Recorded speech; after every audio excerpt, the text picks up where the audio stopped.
हे बेको भैया कहत रही कि देखा एक ठे हमन के सरकारी आवास घर गृह वाला मिल जाए चाहे कोनो कोटा से तब ओकरे बाद हमन के ओकर गोबरियो बियाह कइल जाए भतीजा बियाह हो जाए हमरे पतो ही आ जाए तो कुछ आराम भौजियो कुछ आराम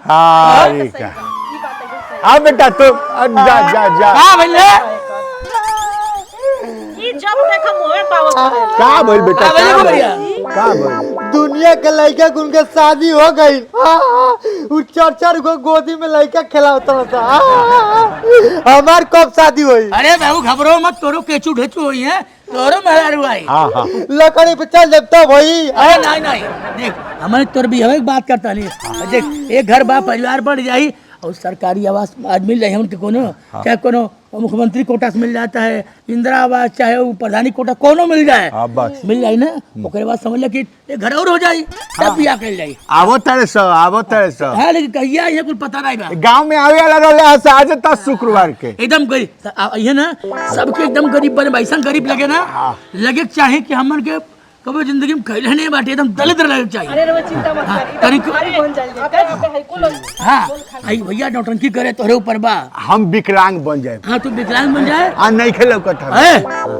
एक्टिंग ऐसा करे ना लगे कि हमन के कितना बड़ा गरीब है हां ये नहीं खेल ठीक बने लेकिन हमार शादी हो गई चाहिए तोर शादी है ढेला के भतीजा होते शादी ना हो इनके से करवा दे शादी तू निश्चित मर्द से शादी कर हाँ ना ना नहीं अपने मौसी कह लिए ना ना है बात मौसी तो हम रखा हम नजर हाँ मौसी पर तो हमार नजर अरे देखा सुनने में होता है कि एक दिन में आ जाइए आवे रे बारे से आई हमारे हमन के पत्तो ही आई घर में रौनक आ जाए रौनक करे अकेचू ढेचू डबलू डबलू डबलू उतरिए के हंसते अरे राम सरकारी आवास वाले हाँ आवास वाला आइए टेकू जी का घर यही है हाँ मेरा नहीं फेकू घर नहीं है घर ना फेकू घर हमन के घर में रही बा अन्नी डाई के रही टेकू कौन है फेकू यहाँ है हम भीख मांगे आई लली साहब हमन के भीख मांग मांग के खाना न खाई ले अच्छा आप भीख मांगने आए हैं इतना सुंदर कपड़ा पहन के आप लोग भीख मांग रहे हैं मांग के मंगनी कपड़ा है अच्छा मंगनी कपड़ा है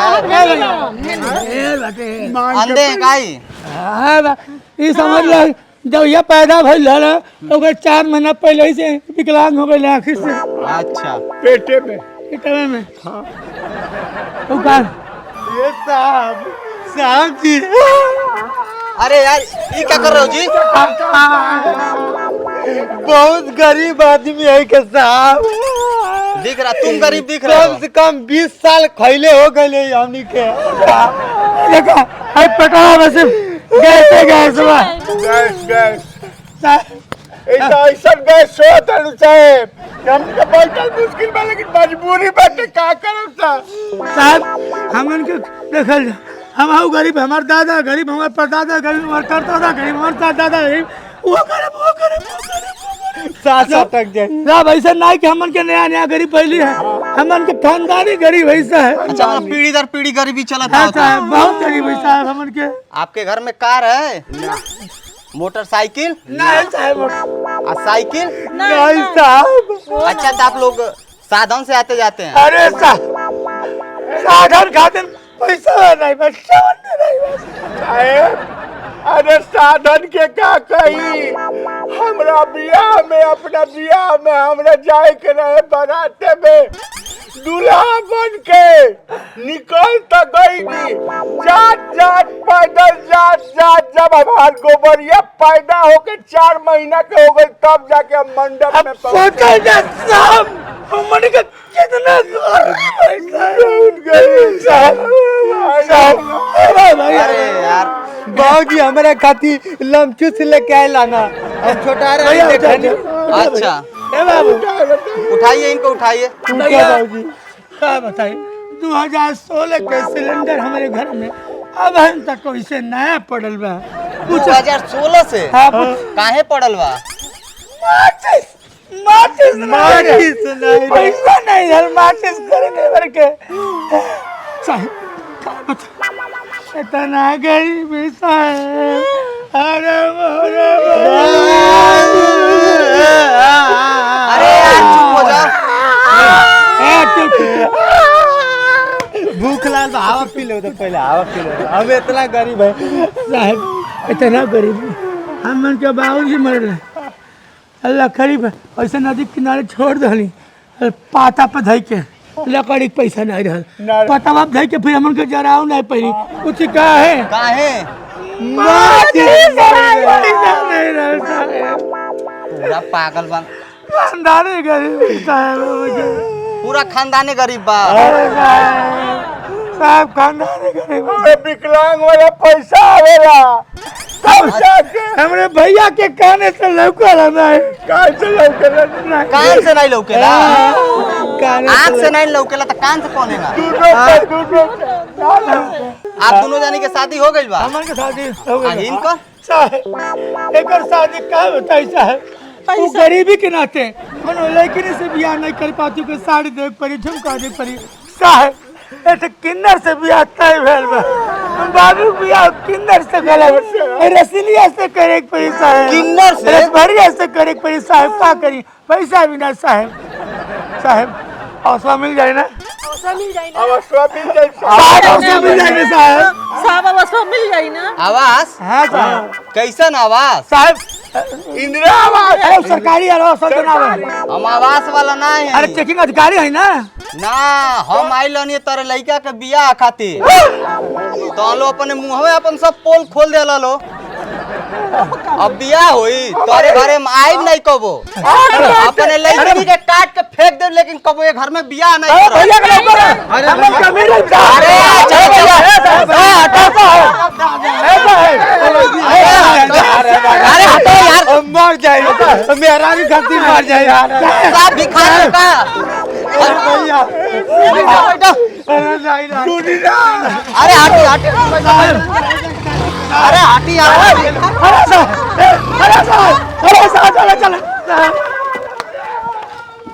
बेटा तू लगला झूठे में नौटंकी करे।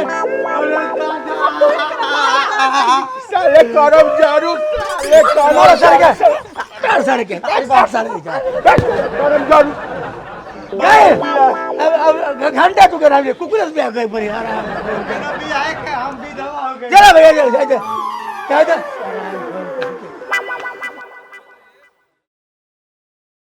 हमरे बेटा गोबरिया के बियाह होई, घरे नाती पोता केली। हम के कहीं चाचा कहीं चाची और खेलाई का खेला हो जाई है क्या? सुना माँ सभी लोग सुना। हमार भतीजा भैया के बेटा गोबरी के बियाह तय हो वाला बा, और हमारे सामने दूल्हे राजा पधार रहे हैं। आने वाली है हर मिलन की घड़ी, टन टन टन टन टन टन टन टन। अरे आने वाली है मिलन की घड़ी, टन टन टन टन टन टन टन टन। आने वाली है मिलन की घड़ी। देख लो हमारे भतीजा के बियाह होएला बा। ए बेटा दे सुन, हम वही में गायब ए दुल्हा के मौसी बड़ी रासदार। हम भतार खोजे गलियन में, दुल्हा के मौसी मरी रसदार। भतार खोजे गलियन में, जुल्मी बाहिन कर मौसी तो छोटकी, खाले मुरैया अकेले में मोटकी। अढेला बाबा के बोलावे सही जनवा बाजार, भतार खोजे गलियन में, ढेला बाबा के बुलावे से जनवा बाजार, भतार खोजे गलियन में।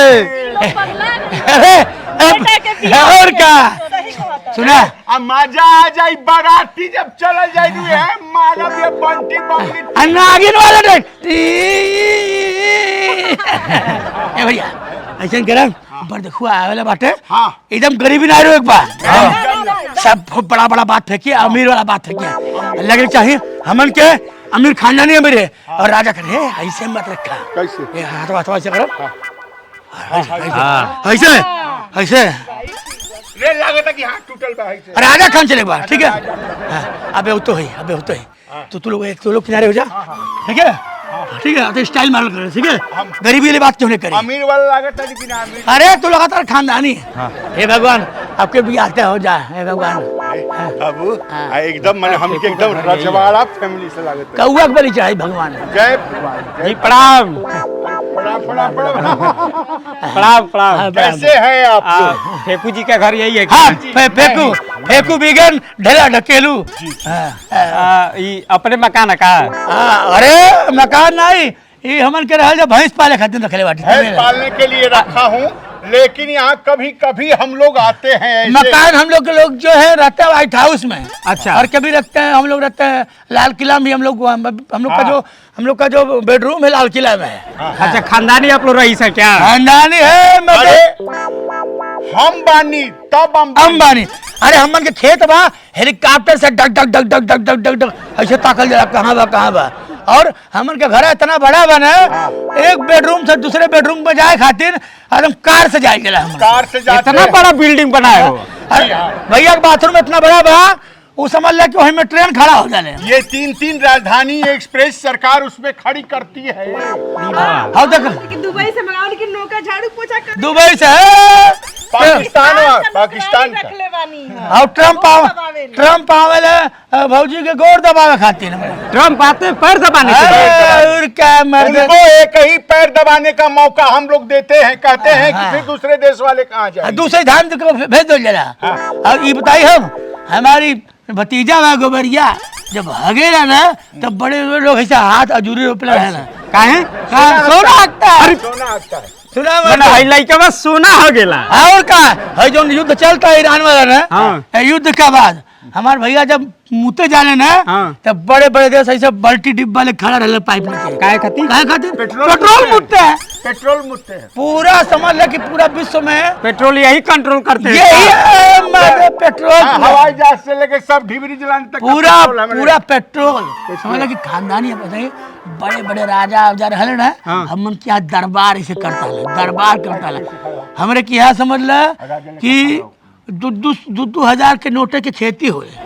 अच्छा, 2000 का नोट। हाँ? नोट की खेती तुम लोग कराते हैं? नीचवा बंटी बबली फराला, ऊपर नोट फराला। नोट दो लंबा लंबा लाल लाल। चाचा जी, हाँ मुझको हेलीकॉप्टर निकलवा दीजिए, जाना है हगने। अरे देखा खा भाई, हम बोले ना छोट मोटा हेलीकॉप्टर से मैदान होके जा रहा है? मैदान है, मैदान। सुनो बेटा, अभी थोड़ा कंट्रोल करो।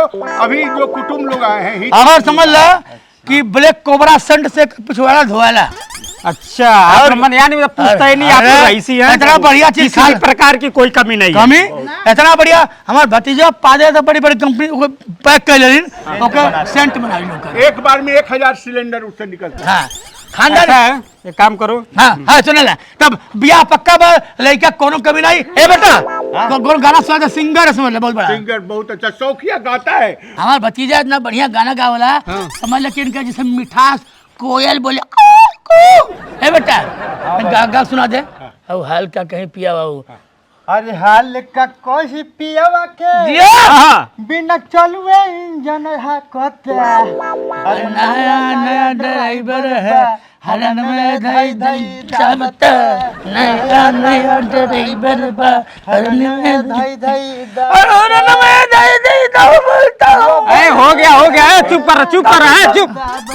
ठीक है, हमको लगता है आप लोग बहुत खानदानी अमीर है। बड़े फैमिली से। ए सुनल जा, ऐसा कह जाए हाँ। ये आप लोग हम लोग कुछ खिला पिला नहीं, रास्ते में जाके कुछ खा पी लीजिएगा। ये लीजिए, ये आप कुछ दे पकड़िए, दीजिए। पैसा कमी नहीं है, नाश्ता कर पकड़िए। लीजिए। नाश्ता है, खाना नहीं है। ये लीजिए, नाश्ता। ऐस कीजिए, जो मर्जी खा पी लीजिएगा, ठीक है? जाइए। और बस लेकर भी आता है दहेज जो है, समझ लो कि एठ का फार्चूनर क्या होता है? ये फार्चूनर क्या होता है? फार्चूनर, अरे ना जाना क्या होता है? गजब बहुत बड़ी मोटरसाइकिल हो रहा है। चला, इससे तो जब हेलीकॉप्टर से मैदान जाता है हमने आज फार्चूनर। अरे भैया फार्चूनर घूर उर फेंक के खाती है। अच्छा, घूम फेंक लड़के लड़की सुंदर चाहिए बस। लड़की? हाँ, और साथ में समझिया जमान चाहिए। सब दिन एक काम करो, इन लोग बियाते का हैं? बियाह तय। हाँ। हम लोग बियाह तय करने वाले हैं। तब क्या है? हम लोग है, अब हम लोग आवास देने वाले हैं। देखने आए हैं तुम लोग पात्र हो कि ना पात्र हो। लेकिन तुम लोग तो नापात्र निकले। खानदान नाम काटो, फेकू का नाम काटो। बताओ गरीबों का शोषण कर रहे हो। इनका क्या नाम है? हाँ, डेला और फेकू दोनों लोगों का नाम काटो। नाम काटो। आवास आवास कुछ नहीं मिल रहा है। गरीबों का शोषण कर रहे हो। छोड़ो यहाँ से, हेलीकॉप्टर पे चढ़ते हो ना, हेलीकॉप्टर पे भाग। अरे साहब दूल्हा बुढ़ा हेलीकॉप्टर से घूमिया सब गरीब आदमी। अरे साहब गरीब आदमी। अरे साहब गरीब आदमी है साहब। चल गए घर ना मिला।